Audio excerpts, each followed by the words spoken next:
سوچتے سوچتے سوچتا ہوں اور سوچ ہی سوچ میں یہ بھی سوچتا ہوں کہ میں کیا سوچ رہا ہوں۔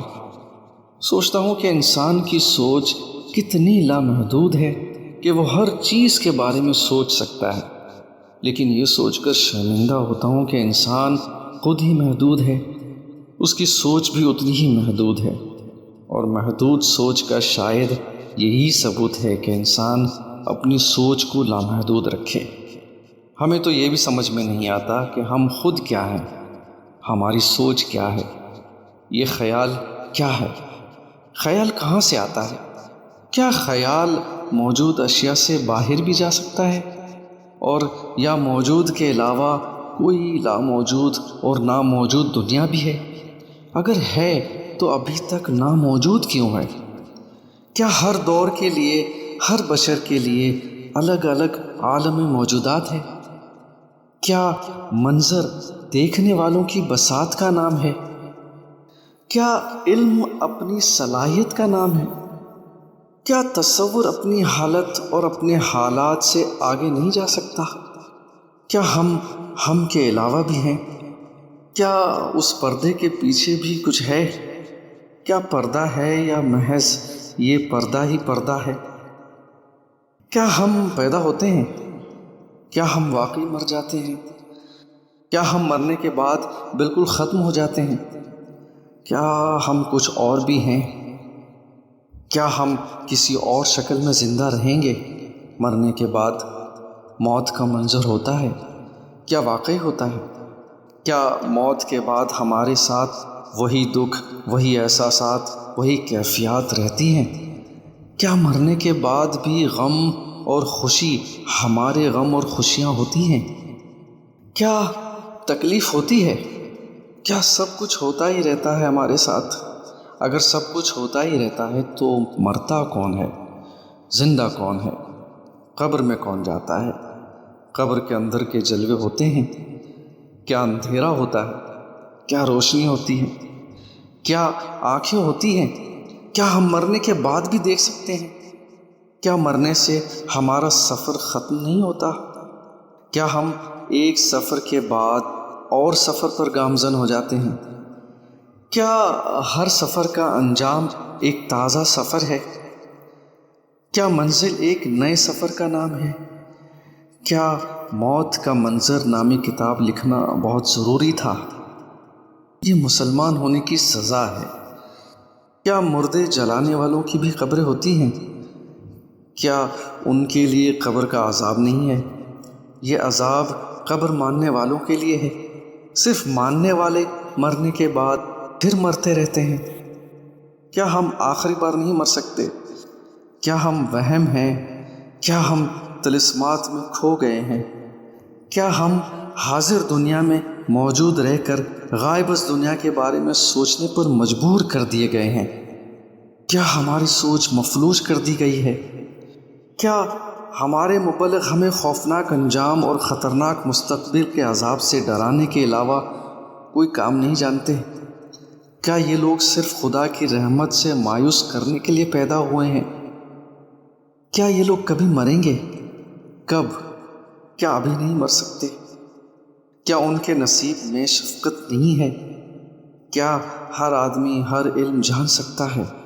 کیا مجبوری بھی کوئی شے ہے؟ کیا سب لوگ رشوت کا مال اکٹھا کر سکتے ہیں؟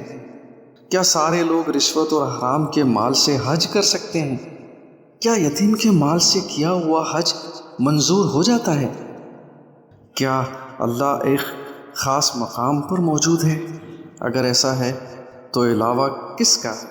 کون ہے جو پردے کے اندر ہے اور کون ہے جو پردے کے باہر ہے؟ کیا ایک ذات سارے کام کرتی ہے؟ کیا پیدا کرنے والا ہی مارنے والا ہے؟ مارنا ہی ہے تو پیدا کیوں کیا؟ اور اگر پیدا ہی کیا تو مارنے کی کیا ضرورت ہے؟ عجب صورتحال، عجب شان ہے، عجب رنگ ہے۔ وہ خود فرماتا ہے، اس کا ہر فرمان ہی بجا، ہر بات ہی سچ، ہر ادا پر ہی نثار۔ بندہ سوچتا ہے اور سوچ سے بچنے کا طریقہ ہی معلوم نہ ہو تو مجبوری ہے۔ ارشاد ہے، میں سب بادشاہوں کا مالک ہوں، ملک کا مالک، جسے چاہوں تخت عطا کروں، جسے چاہوں بخت رسا کروں، اور جسے چاہوں معزول کر دوں، اور جسے چاہوں گداگر کر دوں۔ وہ مالک ہے، جب چاہے روشنی پیدا کر دے، جب چاہے تاریکی پیدا کر دے، رات سے دن اور دن سے رات پیدا کر سکتا ہے اور کرتا ہے، جسے چاہے عزت دے، جسے چاہے ذلت۔ وہ زمین و آسمان کے خزانوں کا واحد مالک ہے، وہی تو انسان کو مالا مال کرتا ہے، اور جب چاہے خود ہی انسان سے قرضے کا سوال کرتا ہے۔ یہ کیسے ہے؟ وہ ایک طرف تو خود ہی کسی کے باپ کو مار کر اسے یتیم کر دیتا ہے، اور خود ہی یتیم کی مدد کا سوال کرتا ہے، یتیم کا بہت ہی خیال کرتا ہے، اور حکم دیتا ہے کہ یتیم کا مال نہ کھاؤ، اپنے پیٹ کو آگ سے نہ بھرو۔ کیا یہ نہیں ہو سکتا کہ وہ کسی کو یتیمی نہ کرے؟ کیا وہ ہمارے کہنے پر عمل کر سکتا ہے؟ وہ تو خود ہی مالک ہے مرضی کا، اسے اختیار ہے مکمل، اس کے قبضہ قدرت سے کسی شے کے باہر ہونے کا سوال ہی پیدا نہیں ہوتا۔ صرف ہماری اپنی ہی سوچ کھو جاتی ہے، ہم ہجوم خیال میں گم ہو جاتے ہیں، ہم اپنے پیمانوں سے اسی کو ماپتے ہیں جو ہر پیمانے سے باہر، ہر حد سے باہر، ہر سوچ سے پرے، سرحد ادراک سے ماورا ہے اس کا مقام عالی، اس کا مقام مقامات کے تعین سے آزاد ہے۔ وہ خالق ہے، مخلوق کی سوچ میں کیسے آ سکتا ہے؟ ہم لوگ الجھے ہوئے، تفکرات میں مرے ہوئے، حصار وقت میں جھگڑے ہوئے، تعینات میں پابند، کیا جانے کہ وہ کیا ہے؟ اس کی ذات میں کسی قسم کا کوئی تضاد نہیں، وہ ایک ہی جلوہ ہے، وہ پیدا کرے یا مار دے اس کے لیے یہ ایک بات ہے۔ وہ بہتر جانتا ہے کہ یہ کائنات کیا ہے، انسان کیوں ہے، کب سے ہے، کب تک ہے، کن مراحل سے گزرنا ہے انسان کو۔ وہ کبھی سر پر تاج رکھ دیتا ہے، کبھی ہاتھ میں کاسائے گدائی تھما دیتا ہے۔ اس کی ادائیں ہیں، اس کی دل ربائی ہے، اس کی کبریائی بھی دل ربائی ہے۔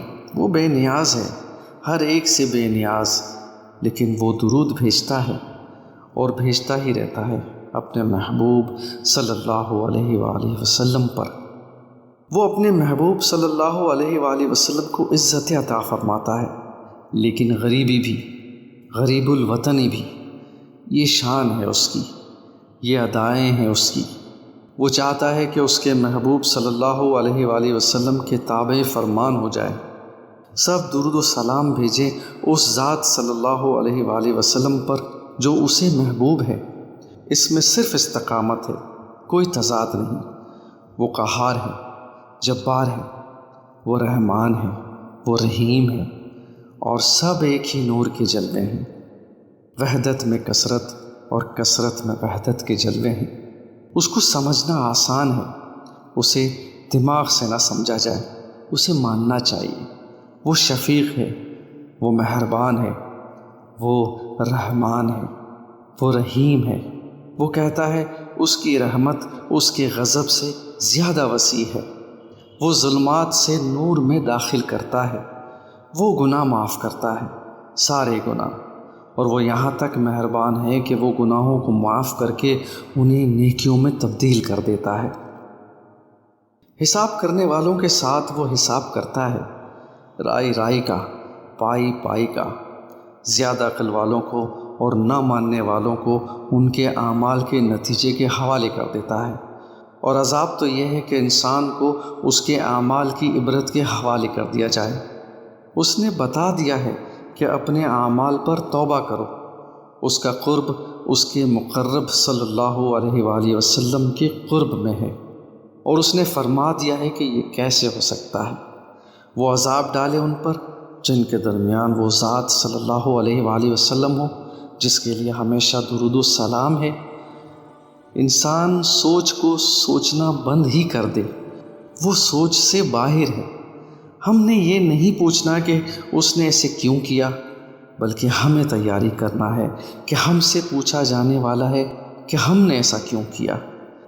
ہمارے لیے یہی راہ فلاح کی راہ ہے کہ اپنے عمل اور اپنے انجام پر نظر رہے۔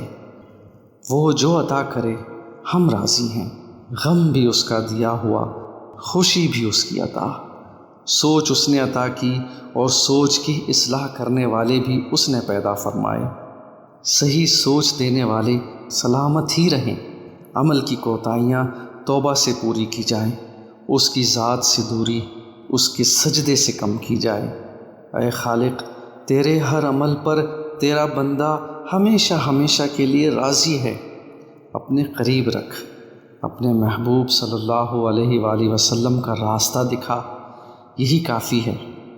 باقی رہی تیری ذات اور تیری شان، تو بلندیوں سے زیادہ بلند ہے، تو رفعتوں سے زیادہ عرفہ ہے، تو دماغ میں نہیں آ سکتا، ہاں دل میں آ۔ تیری آرزو کے علاوہ ہر آرزو سے آزاد ہے۔ یہی تو عجب بات ہے کہ تیری محبت ہی تیرے محبوب صلی اللہ علیہ وآلہ وسلم کے در تک لاتی ہے۔ ہم بیچارے تیری تحقیق کیا کر سکتے ہیں، ہم تجھے تسلیم کرتے ہیں، ہمیں اپنا بنا لے، رحم فرما، ہماری سوچوں کو صحت مند رخ عطا فرما۔